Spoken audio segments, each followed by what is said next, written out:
5 దశాబ్దాలకు పైగా భారతీయ సినీ రంగాన్ని ఏలుతున్న సూపర్ స్టార్ రజనీకాంత్ 50 ఏళ్ల సినీ ప్రయాణాన్ని పూర్తి చేసుకున్న సందర్భంగా ఆయన పుట్టినరోజు కానుకగా ఎవర్ గ్రీన్ క్లాసిక్ 'నరసింహ' సినిమాను రిలీజ్ చేస్తున్నారు. 1999లో తమిళంలో 'పడయప్ప'గా, తెలుగులో 'నరసింహ'గా విడుదలై బాక్సాఫీస్‌ను షేక్ చేసిన ఈ మూవీకి కెఎస్ రవికుమార్ దర్శకత్వం వహించారు.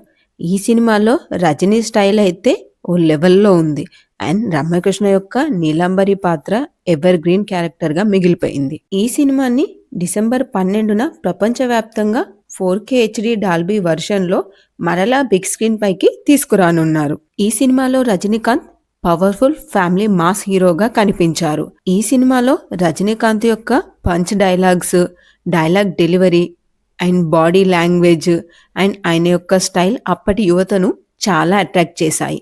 మరియు ఈ మూవీలో రమ్యకృష్ణ చేసిన నీలాంబరి క్యారెక్టర్ ఈ మూవీకి ప్రత్యేక ఆకర్షణగా నిలిచింది. ఇక ఈ మూవీలో రజనీ పక్కన హీరోయిన్ గా అమాయకురాలైన ఇల్లాలుగా సౌందర్య నటించారు. 5 శతాబ్దాలుగా భారతీయ సినీ రంగాన్ని ఏలుతున్న సూపర్ స్టార్ రజనీకాంత్ కి తెలుగు రాష్ట్రాల్లోనే కాకుండా జపాన్, మలేషియా, సింగపూర్ వంటి దేశాల్లోనూ ఫ్యాన్స్ ఉన్నారు.